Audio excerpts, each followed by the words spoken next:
Kahit po anong company na revolutionary, normal po na may sumisita.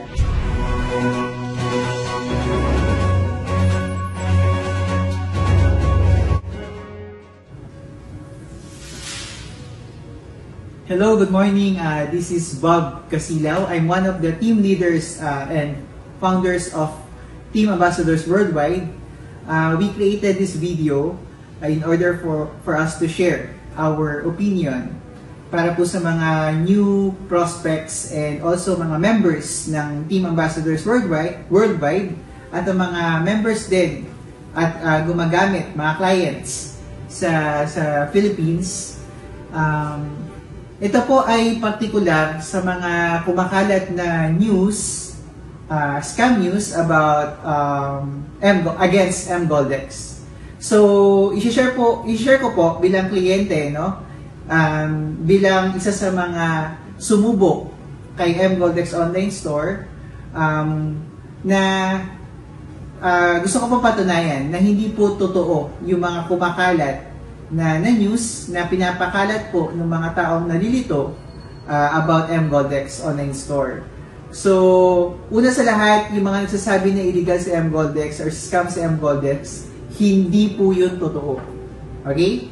So, very clear po yun. Hindi po siya totoo na scam po si mGoldex at illegal po siya nag-ooperate.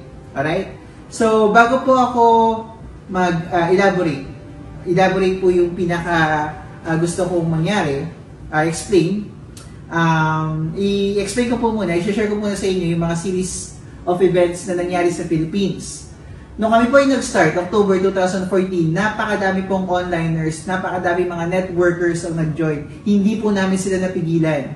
Okay? Napakadami rin pong taong natulungan after that, at napakadami pong mga pangyayari na talagang hindi po talaga kayang kontrolin. Dahil po sa desires ng tao din, sa inspiration, okay? Positive po tayo, no? So, inspirations at saka sa goal nila na talagang ma-achieve ang kanilang mga dreams. So, ano po nangyari? Nung ginawa po namin sa mGoldex, may mga kumalat po na mga scam news, no? Isa po yan is yung sa USA. Lagi po may nag-share ng link about doon sa nangyari sa USA. Sa USA po ay ano pa lang po yun? Yun po ay isang state sa US na sinasabi daw ay binan agad sa mGoldex. Hindi po yun totoo. Okay? Wala pong ban na sinabi. Pinut on hold lang po. Iba po yun sa ban. Na talagang, pag sinabi po kasing ban, ay talagang pinatunayan sa korte na talagang illegal na nag-ooperate sa online store. Pinut on hold lang po, kumbaga sinuspend lang po yung operation ni mGoldex sa Massachusetts, USA. Kasi hindi po nila ma-determine, makontrol kung saan po nanggagaling or paano nila itatax yung mga tao doon. Okay? So, para po ma-regulate ng mabuti, hinold po muna nila, sinuspend po muna nila. Pero magtataka kayo, bakit sa state of Massachusetts lang? Kasi po, ang pineda ng kaso doon ay mga team members lang din po ng mGoldex. Hindi po si mGoldex Online Store. Okay? Ulitin ko, hindi si mGoldex Online Store na nasa Germany, nasa Switzerland ang kinasuhan. Ang kinasuhan doon ay yung mga members ng Team USA. At hindi po siya banned. Siya po ay sinuspend lang dahil hindi po ma-determine ng mga gobyerno doon kung paano tataksan ng mga tao doon at i-regulate ang team nila doon o yung pamamalakad nila about mGoldex. Alright? So, isa pa po is yung sa Panama, ang pinelan din po doon ng case ay hindi po mGoldex Online Store, kundi yung mga tao din. Yung teams din po. Yung mga teams din na inaabuso po yung sistema ni mGoldex. Alright? So, yun po yung mga nare-receive naming mga news, no, na ban daw po sa ibang countries. Pero actually, yung iba doon, like Finland, Estonia, Colombia, sila po ay nagpadala lang po ng mga advisory lang din, kagaya nung sa SEC na nirelease, na hindi po registered sa kanila sa mGoldex. Pero hindi po nagpapatunay noon na illegal talaga, na merong jurisprudence, na merong pong dispute sa batas nila na pinatunayan na illegal talaga sa mGoldex. Hindi po yun totoo. Siya po ay sinuspend, kung hindi sinuspend, nagbigay lang po ng advisory. Okay? Magtataka po kayo, yung sinasabi nilang ban daw po sa 5 countries, 5 lang. Ilan po ang countries sa mundo? 200 plus. Okay? Bakit sa 200, the rest ay nag-ooperate po sa mGoldex? Bakit po doon sa 5 ay nasuspend? Hindi po natin yun talaga mapipigil, no? Kung ang gobyerno nila ay may ganong initiative, hindi po yun masama. Ang government po ay parents po natin. So, kailangan silang mag-take care din sa kanilang citizen. So, kaya po may ganong action ng government. Ganon din po nangyari sa Philippines. So, bago ko po elaborate, let's go straight to the point, no? So, ito po yung mga series of events na nangyari bago po pumutok, no, or lumabas sa media ang mga allegations na si mGoldex daw po ay illegal. Alright? So, isa-isahin po natin yung mga issues, no? So, una, syempre, kami ay nag-start online, no, worldwide, through online, about mGoldex awareness, mGoldex marketing campaign. So, kami po lahat ay pumasok sa marketing program ni mGoldex as a client, and kami po ay nag-promote at nag-share lang din sa mga tao about dun sa napaka-unique at napaka-revolutionary na marketing program ni mGoldex. At kapag kami po ay nakapag-close ng sale, kami po ay bibigyan ng reward. Kami po ay bibigyan ng rewards ni mGoldex, at yun po ang kumbaga promise nga po na pinulfill naman ni mGoldex. So, habang ginagawa po namin siya, may mga tao pong naapektuhan. May mga tao pong naapektuhan at mga grupo ng tao na naapektuhan. Bakit po? Kasi po, instead na yung mga tao ay gumastos doon sa business opportunity nila, no? Ang mga tao ay gumagastos kay mGoldex Online Store. At hindi, talagang napakalaki pong opportunity at napakalaki pong kumbaga rewards or pera po ang talagang ini-invest ng mga tao kay mGoldex Online Store. Na talagang kapag naintindihan po natin, malinaw po nating maintindihan, no? Malalaman po natin kung ano yung pinaka-objective nito mga taong naninira. Okay? Take note, lahat po ng mga nagbibigay ng mga negative remarks against mGoldex ay hindi po members. Okay? Hindi po members. Kami po ay nasa libo-libo na po. Nasa almost more than 40,000 na po ang Filipino worldwide na members na mGoldex. Ni isa po, wala pong nagre-reklamo sa SEC at wala pong nagko-complain against mGoldex sa ngayon. Hindi ko po alam kung may mga lalabas po ng mga tao na hindi po natin alam, no? Kung sila po ay nabayaran or what. Pero sa ngayon, bago po yun lumabas, wala po nagre-reklamo. Okay? So, explain ko lang po ng mabilis, no?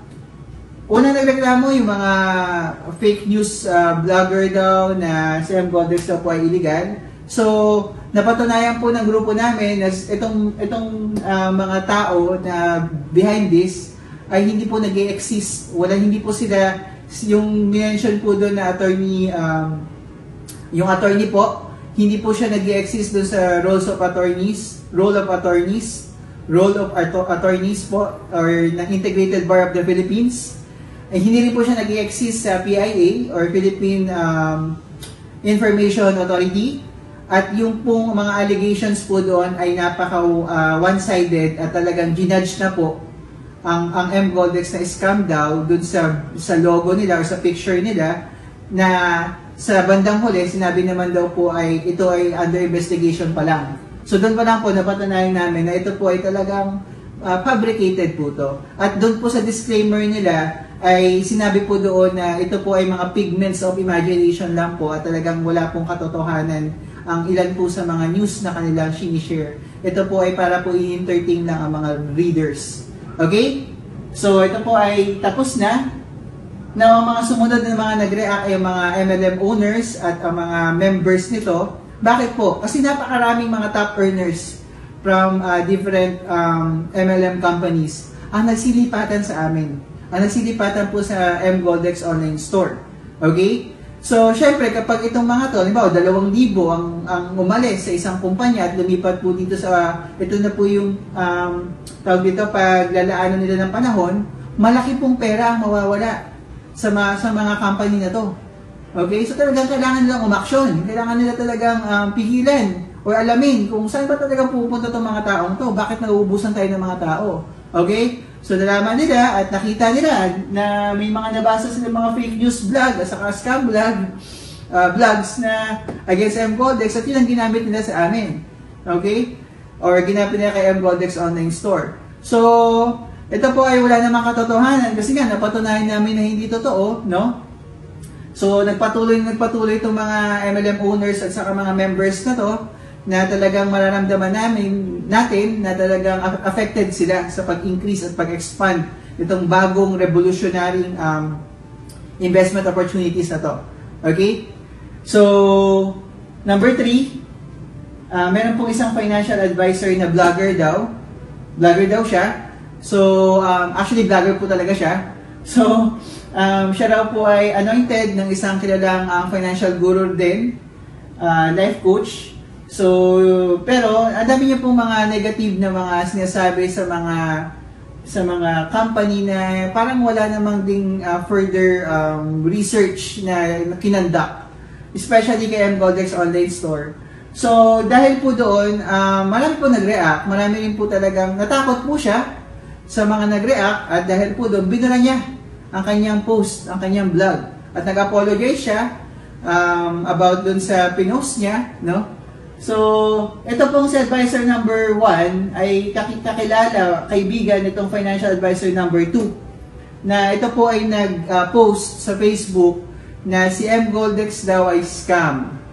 Na si mGoldex, hirap na hirap daw po silang magturo sa mga Pilipino about UITF, about yung investments po na sinishare nila, tinuturo nila, no?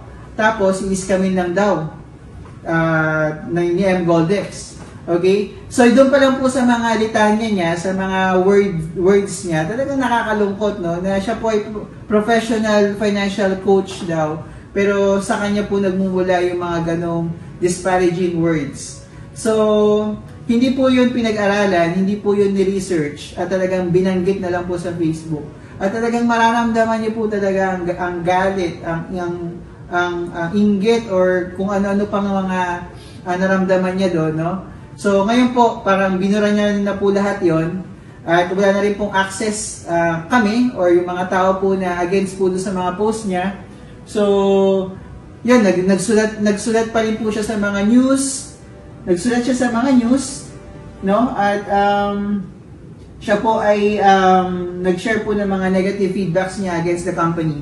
So, bukod po doon, ito po ay may kakilala rin na financial advisor din, number 3, na may connection or related sa media na isa pa po na one-sided ang story na pinapalaganap kay mGoldex. So kinunclude po nilang dalawa na si mGoldex daw ay scam. Si mGoldex daw po ay hindi totoo. Alright? At hindi raw po registered sa SEC. So, kung papansinin niyo rin po, no, nagpalabas ang SEC ng advisory na si mGoldex daw, 2 points po ang napaka-importanting sinabi ni SEC. Number 1, si mGoldex Philippines daw ay online company na hindi registered kay SEC. Okay? Number 2, yung patak-patak daw po or illegal solicitation of investment securities. Okay? So number 1, actually hindi po kami against sa advisory na sa ginawang advisory ng SEC. Ito po ay talagang bilang parent po ng buong citizen, responsibilidad po ng government na protektahan ang kanilang citizen. Okay? Na gusto lang po namin i-explain ng malinaw na yung mGoldex Philippines po ay team. Hindi po, team name lang po yon. Hindi po siya company. Ulitin ko, hindi po company si mGoldex Philippines, siya po ay team name or Facebook group page. Okay? Sila po ay mga onliner, mga online marketer, mayroon po silang mga online job na tinatawag na sila po ay talagang nagpo-promote or nagma-market lang din na kay M. Goldex Online Store. Okay? Number 2. So ito po, dapat po ba na i-register ang Facebook group page sa SEC? So yan po ay isang malaking no na hindi po lahat ng Facebook group page ay kailangan i-register. At lalo't-lalo na ito po ay online store. Online store nga eh. Hindi siya pwedeng i-register. Hindi po siya, pwede po siya i-register sa SEC, pero hindi po oblige yung company o hindi po talagang strictly required si company na mag-register sa online, sa SEC or Securities and Exchange Commission. So, kagaya rin po to ng eBay, kagaya rin po to ng Alibaba, ng Amazon, kagaya rin po to ng sa Singapore, meron din po diyan, meron po din dito na Q0010. So, ito po ay parang kagaya rin nila na kahit sino pwedeng bumili ng gold online, especially mini gold bar. Right now po, i-check nyo, punta kayo sa OLX or sulit.com or eBay, type nyo doon mini gold bar, may makikita po kayo doon napakadaming taong nagbebenta ng mini gold bar. Parang ganun din po si M. Goldex. Si M. Goldex po ay malinaw na isang online store na pwede po kayong mag-buy and sell ng gold na pwede nyo pong ma-deliver. Ulitin ko, para siyang ganito. Okay? Ikaw, gusto mo ng mini gold bar. Okay? Gusto mo nito. Ito po ay nasa 10 to 15 gram po. Ang ganito kalaki. So ito po ay nasa 10 gram. So ito po ay bibili nyo po sa online store ng M. Goldex. Okay? Ito po yung product. Ito po yung sinasabi sa news ng SEC na tingnan po natin kung talaga nare-receive nila yung product. Pagkakarinig ko, coupon lang daw. Daw. So, hindi po siya talagang coupon. Ito po ay product. Okay? Pwede po kayo makakuha rin ng product. Okay? So ako, kapag meron akong 36,500, pwede akong bumili nito. Okay? Sa online store ni M. Goldex. Ngayon, sabi ni M. Goldex, kung gusto mong mapalaki yan, okay, pumasok ka sa marketing program ni M. Goldex. So ngayon, syempre, gusto mo ng mas malaking gold eh. Gusto mo ng mas malaking rewards. So, pumasok ka sa marketing program at doon nakapag-close ka ng sale. Nakapag-close ka ng sales at ikaw ay nabigyan din ng rewards ni M. Goldex.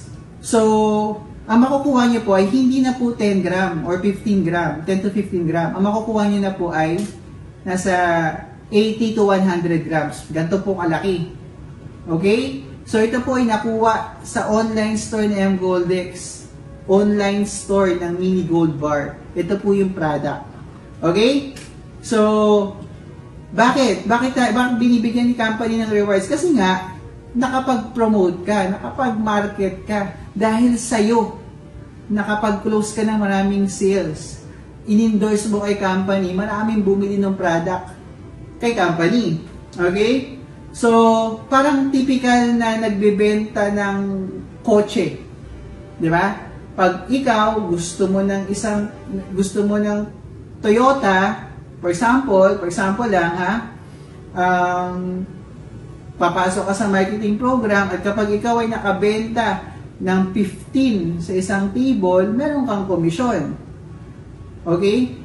Ngayon, kapag pumunta ka ulit nagbenta ka ulit ng another 15 at ikaw ay umexit, nakapag-close sa table ng order, ikaw din ay makaka-receive ng komisyon. So, parang ganun lang din siya. Okay? Kung kukumputin nyo po, yung 2 tables po, makakakuha kayo ng nasa 20 to 30% po na rewards. Ang makukuha ni company ay nasa 70 to 80%. Okay? So, normal po siyang nangyayari sa labas. Hindi po to talagang bago. Meron lang po mga unique features do sa marketing program na talagang nakakainganyo din. Okay? So, yun po. So, itong si M-Goldex Online Store ay isang online, isa po siyang online store ng mini gold bar na pwede kang bumili from 1 to 100 grams. Pwede kang mag-buy or sell. Alright? Hindi po siya company. Yung Philippines, M-Goldex Philippines online company, hindi po siya company. Mali po yung term doon na company po sa M-Goldex. Okay? So, dilinawin ko, hindi siya company sa Philippines. Siya po ay company sa Germany, as a Switzerland, at doon po sila required. Doon po sila required na kumuha ng SEC. Hindi po sa Philippines. Okay?